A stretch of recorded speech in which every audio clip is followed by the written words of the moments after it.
الحمدللہ رب العالمین والصلاة والسلام علی سید الانبیاء والمرسلین وعلی آلہ واصحابہ اجمعین، اما بعد۔ میرے پیارے دوستوں، السلام علیکم ورحمۃ اللہ وبرکاتہ۔ سب سے پہلے ہم اور آپ اللہ تبارک و تعالیٰ کا شکر ادا کریں کہ اللہ تبارک و تعالیٰ کا شکر ہے کہ مجھ کو توفیق ہوئی کہ میں آپ لوگوں کو دین کی باتیں بتا رہا ہوں،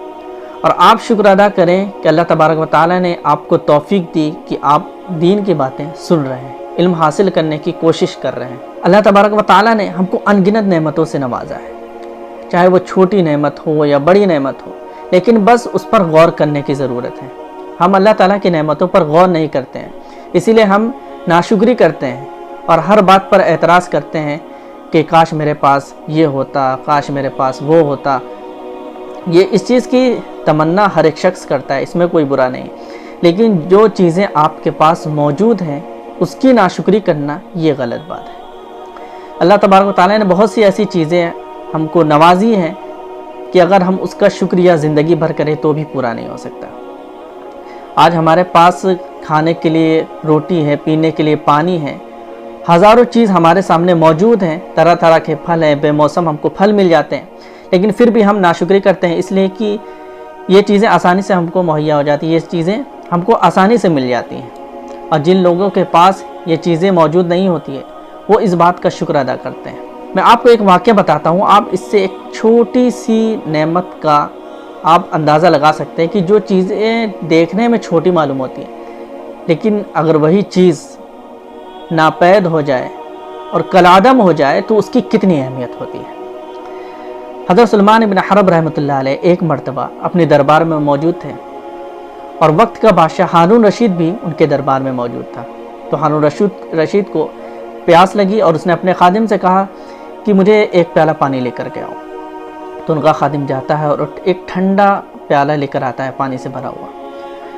تو سلیمان بن حرب رحمۃ اللہ علیہ ہارون رشید سے کہتے ہیں کہ ذرا ٹھہریے، پانی کو ابھی مت پیجیے، آپ ذرا یہ بات بتائیے کہ آپ کو جس طرح ابھی شدت کی پیاس لگی ہوئی ہے، اگر اسی طرح کبھی آپ کو اس طرح شدت کی پیاس لگے اور پوری دنیا میں صرف یہی ایک پیالہ موجود ہو پانی کا، تو آپ اس پیالے کی قیمت کتنی دیں گے؟ تو ہارون رشید کہتے ہیں کہ میں اپنی آدھی سلطنت دے دوں گا۔ تو کہتے ہیں اچھا، اب ذرا آپ یہ بتائیے کہ آپ نے مان لیجئے آپ نے اس پانی کو پیا، اس کے بعد یہ پانی آپ کے پیٹ میں جانے کے بعد آپ کا پیشاب بند ہو گیا، آپ کو بیماری ہو گئی کوئی، اور پوری دنیا میں صرف ایک ڈاکٹر، ایک ہی حکیم ہے جو اس کا علاج کر سکتا ہے، تو آپ اس ڈاکٹر کو کتنی فیس دیں گے؟ تو ہارون رشید تھوڑا غور کرتے ہیں، اس کے بعد کہتے ہیں کہ میں اپنی آدھی سلطنت بھی اس کو دے دوں گا۔ تو سلیمان بن حرب رحمۃ اللہ علیہ کہتے ہیں کہ ذرا آپ غور کریں کہ آپ کی پوری سلطنت صرف ایک کٹورا پیالہ پانی پینے اور اس کا پیشاب بن کر کے نکلنے کے برابر ہے۔ ہم کو اس واقعے سے یہ درس حاصل کرنا ہے کہ جو چیزیں بظاہر چھوٹی معلوم ہوتی ہیں، معمولی معلوم ہوتی ہے، وہ کتنی بڑی نعمت ہے۔ اللہ تبارک و تعالیٰ نے ایسے بہت ساری نعمتیں ہم کو نوازی ہیں جو بہت زیادہ بڑی چیزیں ہیں، لیکن ہم اس پر غور نہیں کرتے، اس لیے ہم کو وہ معمولی معلوم ہوتی ہے۔ اس لیے کہ انسان شروع سے دیکھتا ہوا آ رہا ہے کہ یہ چیزیں ہمارے سامنے موجود ہیں، ہمارے سامنے کھانے پینے کی چیزیں موجود ہیں، اس لیے اس کی اہمیت معلوم نہیں ہوتی ہے۔ اس زمانے کے بادشاہوں کے پاس بھی وہ چیزیں آرام کی نہیں موجود تھیں جو آج غریبوں کے پاس بھی ہیں۔ اس زمانے میں بادشاہوں کے گھر میں پنکھے نہیں ہوتے تھے، وہ ہاتھ سے پنکھوں کو جھلایا جاتا تھا، لیکن آج ایک غریب کے گھر میں بھی بہترین پنکھا موجود ہے جس سے وہ ہوا کھا سکتا ہے۔ اس زمانے میں بادشاہ جو سفر کرتے تھے تو وہ گھوڑوں سے کرتے تھے اور مہینوں لگ جاتے تھے، لیکن آج ایک غریب بھی ٹرین میں اگر سفر کرے تو چند گھنٹوں میں اپنی منزل تک پہنچ جاتا ہے۔ اسی طرح بہت سی چیزیں ہیں جو آج کے دور میں بہت زیادہ ہیں۔ اس زمانے میں نعمتیں کم تھی لیکن شکر زیادہ تھا، آج کے دور میں نعمتیں زیادہ ہیں لیکن شکر ختم ہو چکا ہے۔ اللہ تعالیٰ نے اپنے بندوں کو دیکھتے ہوئے اس کی نعمتوں کو بڑھا دیا۔ کتنی نعمتیں ہمارے پاس آ چکی ہیں لیکن ہم اس کا اندازہ نہیں لگا سکتے، اس لیے کہ یہ ہمارے پاس شروع سے موجود ہیں، اس لیے معمولی معلوم ہوتا ہے۔ ہم پیدا ہوئے، ہم بچپن سے دیکھ رہے ہیں کہ سورج نکل رہے ہیں، چاند نکل رہے ہیں، اس لیے یہ چیزیں ایک معمولی معلوم ہوتی ہے کہ ہاں سورج نکلتا ہے، چاند ڈوبتا ہے، سورج ڈوبتا ہے، لیکن اگر ہم اس پر غور کریں گے تب ہم کو معلوم ہوگی اس کی اہمیت۔ اللہ تبارک و تعالیٰ نے ہمارے جسم کے جو حصے بنائے ہیں، اگر آپ سے کہا جائے کہ آپ ہم کو اپنی آنکھ دے دیں، ہم آپ کو اس کے بدلے میں 50 لاکھ روپے دیتے ہیں، تو کیا آپ راضی ہوں گے اپنی آنکھ دینے کو؟ اگر وہ 50 کا 1 کروڑ بھی دے گا آپ کبھی راضی نہیں ہوں گے۔ اسی طرح اگر معمولی سی چیز مانگی جائے کہ آپ ہم کو اپنی انگلی کاٹ کر کے دے دیں،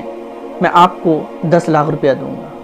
یا جتنے روپیہ بھی دینا چاہتا ہے دوں گا، تو آپ کبھی راضی نہیں ہوں گے، اس لیے کہ آپ کو اس کی اہمیت پتہ ہے کہ ہماری ایک ایک چیز کتنی زیادہ قیمتی ہے۔ یعنی آپ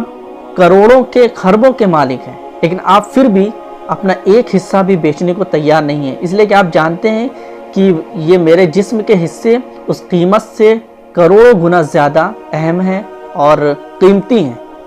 لیکن ہم اس کا شکر ادا نہیں کرتے ہیں۔ ہم اپنے جسم کے حصے کا بھی شکر ادا نہیں کرتے ہیں کہ اللہ تبارک و تعالیٰ نے ہم کو اتنی بڑی نعمتیں دی ہیں۔ تو ہم کو چاہیے کہ ہم اللہ تبارک و تعالیٰ کی چھوٹی بڑی ہر نعمت پر اللہ تبارک و تعالیٰ کا شکر ادا کریں اور اپنے سے چھوٹوں کو دیکھیں۔ ہمارے اندر خواہشات پیدا ہوتی ہے اس لیے کہ ہم بڑوں کو دیکھتے ہیں۔ جو سائیکل چلانے والا ہے وہ دیکھتا ہے کہ مجھ کو بائک مل جاتی، جو بائک چلانے والا ہے وہ سوچتا ہے کہ مجھ کو کار مل جاتی۔ اسی طرح ہر ایک کی خواہش بڑھتی رہتی ہے، اس لیے کہ وہ اپنے سے بڑے کو دیکھتا ہے، لیکن اگر وہ اپنے سے چھوٹوں لوگوں پر نظر دوڑائے کہ جو شخص پیدل چل رہا ہے وہ کس حال میں ہوگا، میرے پاس تو سائیکل بھی موجود ہے، اور جو گاڑی چلانے والا بائک چلانے والا ہے تو وہ اپنے سے چھوٹوں کو دیکھے کہ میرے پاس تو بائک بھی ہے، کچھ لوگوں کے پاس تو سائیکل بھی نہیں ہے۔ تو ہم اگر چھوٹوں کو دیکھیں گے تو ہمارے اندر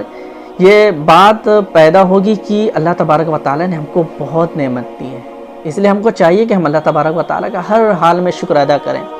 اور ناشکری ہرگز نہ کریں۔ اللہ تبارک و تعالیٰ ہم تمام لوگوں کو زیادہ سے زیادہ شکر ادا کرنے کی توفیق دے۔ السلام علیکم ورحمۃ اللہ وبرکاتہ۔